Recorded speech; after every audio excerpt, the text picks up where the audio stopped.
Sunday morning out here at Spring Lake. Lucky enough, when I got up, Beth already had the fire stoked up and had the coffee on. Looks like everybody else kind of up, moving around too. See Joe and Robert over there. See some smoke rising up in the air here and there. So it's a beautiful morning. It's probably, I don't know, I'm guessing probably mid-50s. It really cooled down last night. And really nice. So didn't sleep worth a crap, but it was really nice weather. You like that? Cream of wheat? Well, as you can see by these kids' faces, they've been camping hard.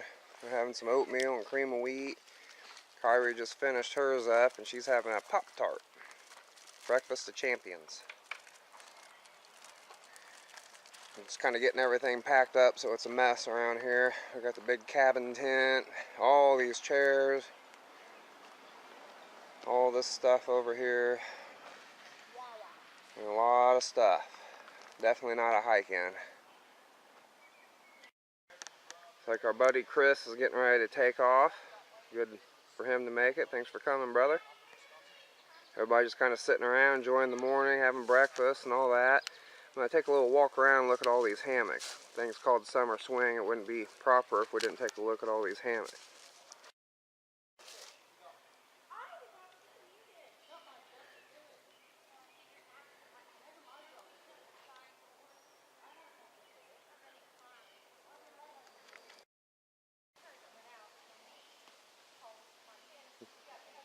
There was actually 2 hammocks hanging here. We've already taken one down. There was one here too, but I'm slow with the camera, so we didn't get that one. Speaking of slow,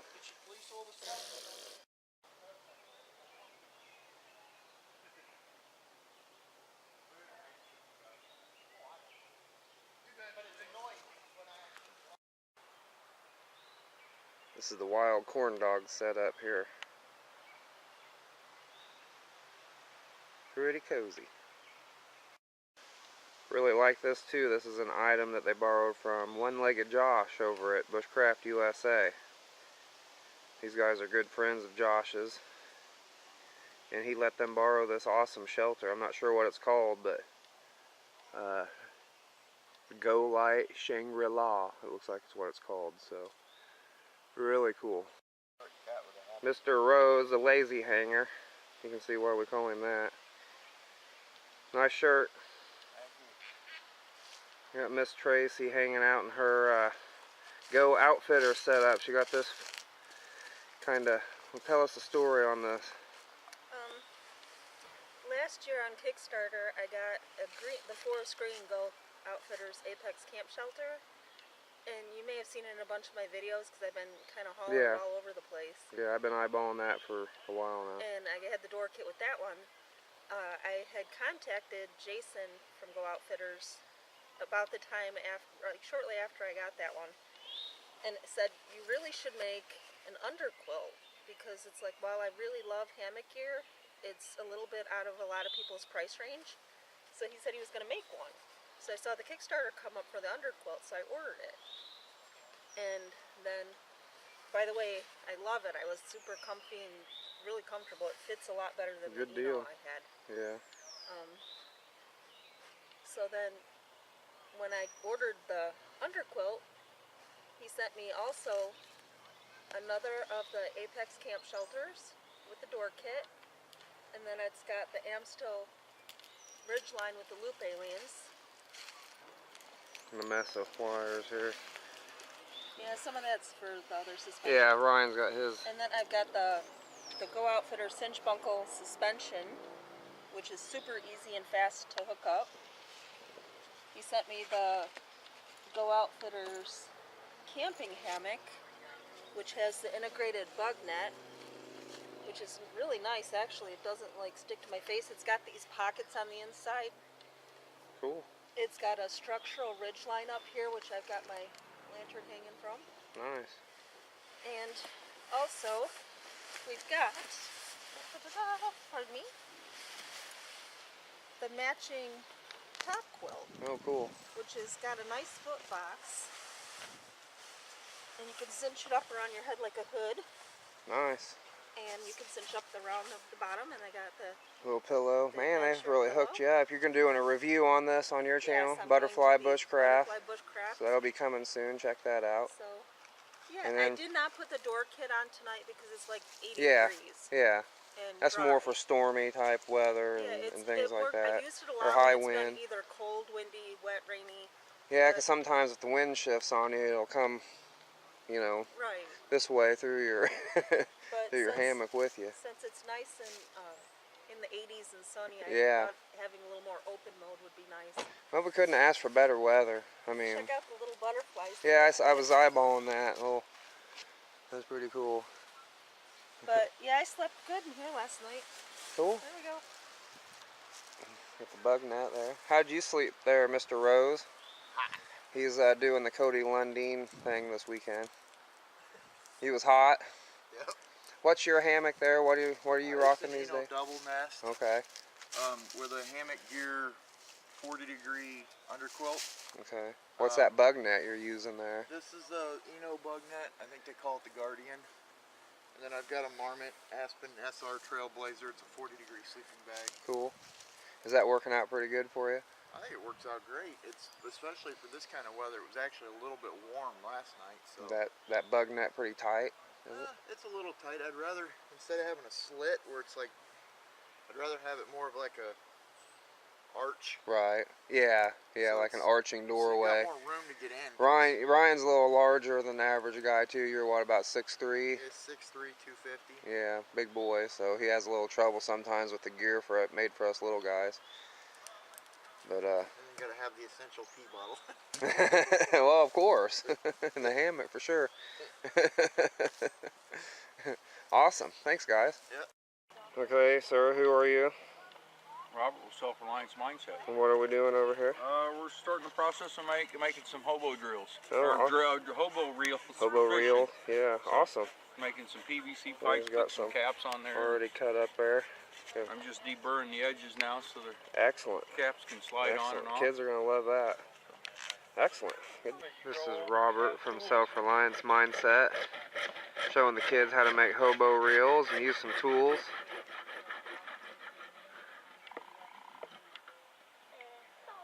And then that's sawed off. And then you can take your knife, take all the little fuzzies off. That'll help take those fuzzy burrs off too, and just rub sandpaper on there. That line's going to come flipping off there, and if you got a burr, say like something like that, you may want to file it off or sand it down, so that way it doesn't catch on there. And then the advantages of these, we've got a cap at each end, and that's how you cast. I don't have a there. Nothing at all. That's because I think that's what I did to mine over there. That's why I thought I did.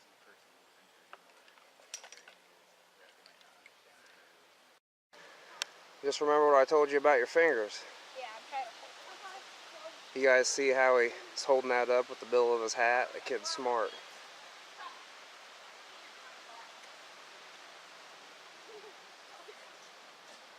That's what it's all about right there, if you just pique the interest of the young kids. Walked up here and he was trying to do it on his own. It's awesome, buddy. Here, I'll come down there and help you. I'll turn this off. Okay, Joxer, what you got going on there? Well, I was going to do the Paiute, but instead I wanted to do the figure 4, and I wanted to show it off, so... Find you a long stick. Make sure you keep your fingers out of there. If the prey, whatever. There you go. That's a good word.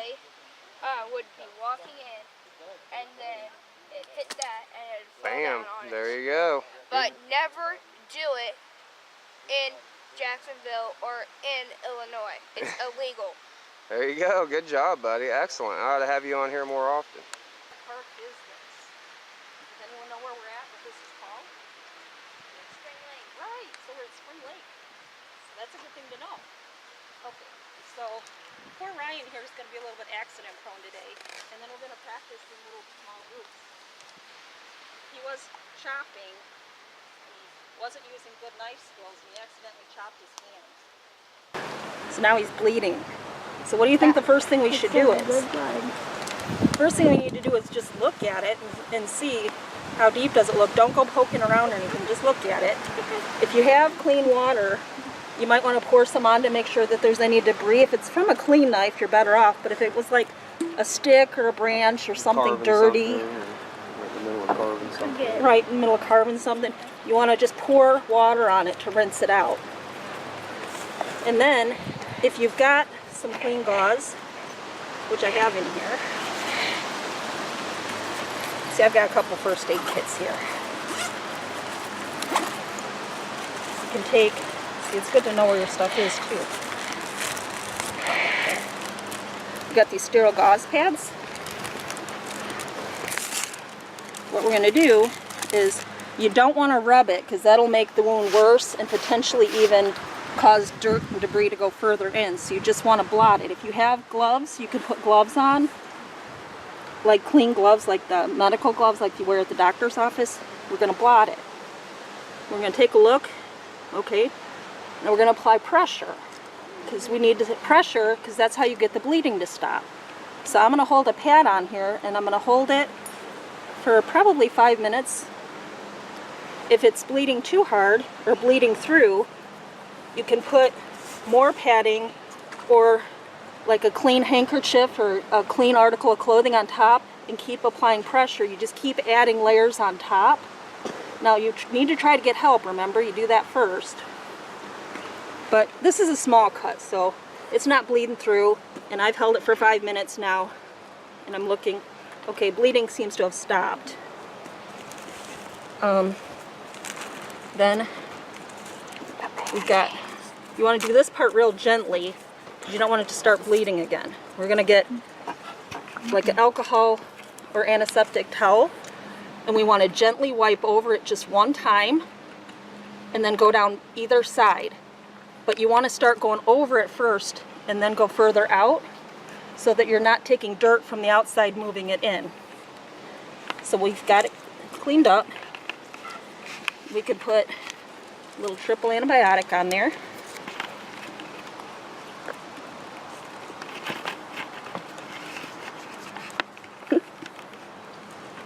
Try not to touch the package to the wound. I a lot of times just use the tip to kind of spread it a little.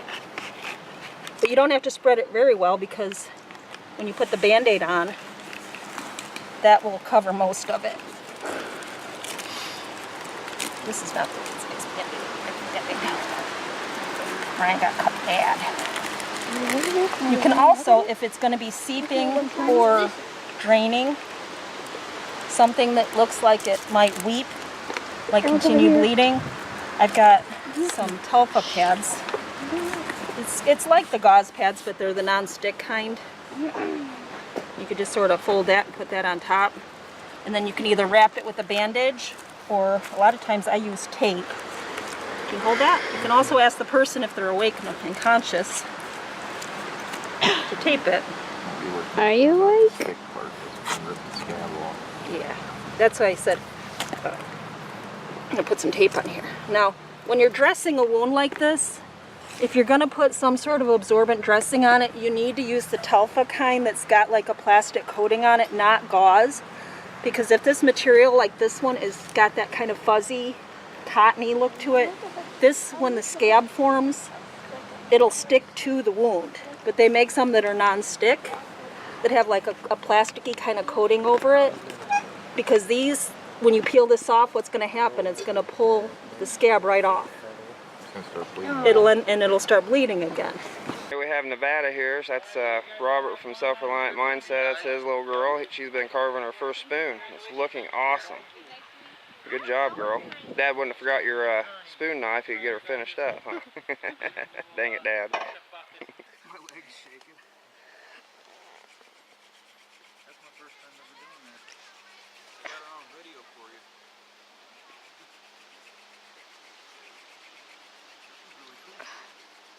I'm videotaping too. No!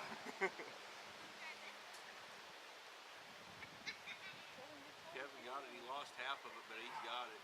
Got it. I think I overkilled it a little bit. Still blowing. He's got 2 out of 1. Start a bow drill fire. My leg was shaking. Like crazy.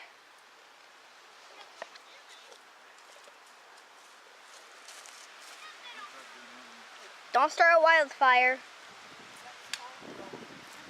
Water's over here. Yeah, that pawpaw, you go right through it. What are other good Smoking. Awesome, man. That's Congratulations, cool, brother. man. On the first one, man. It's awesome. I wish I'd have been. I sat in my living room and I would try it until my hands were borderline bleeding. Was kind of in the middle of one myself, or I'd have been more enthusiastic for you. Yeah, That I was sat and did that for hours and hours and hours and never got one. that was white birch. I almost burned all the way through it, dude. I just barely. Let me try that. My notch might not be deep enough.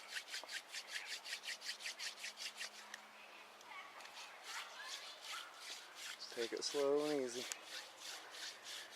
Somebody as big as you, we think we got, you think you gotta bear down real hard, but you're a big, strong guy. So.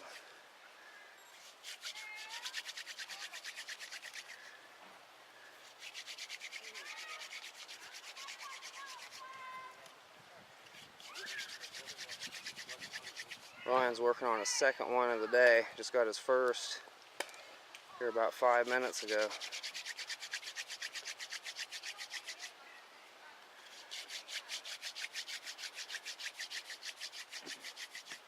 You're gonna get it.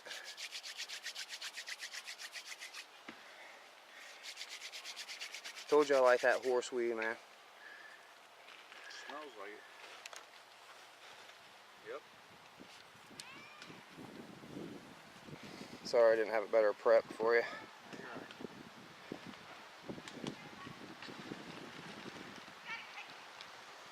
really small. Yeah, mine was too. Mine fell in half and fell off the dang board. It's a mix of cedar and cottonwood bark. So.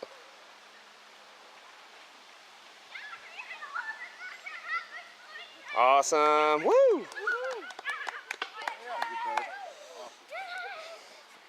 Congratulations. Mystery solved. 5 minutes. Sunday afternoon here at Summer Swing. We're getting ready to head out. We got everything packed up and just kind of been hanging out. Ryan and I just worked on some bow drill. Ryan, he was able to get his first successful bow drill ember. So congratulations to you, brother. Very, very happy for you. He was able to rip off about 4 successful coals in about 20 minutes. So the guy is definitely determined. But we had a great, great time. Thanks to everyone for coming out. And I just really, really appreciate it. I had a great time meeting all the new people, hanging out with old friends, and can't wait to do the next one. So this is Kevin. That's Connor. There's little Kevin. Hope to see you in the woods real soon.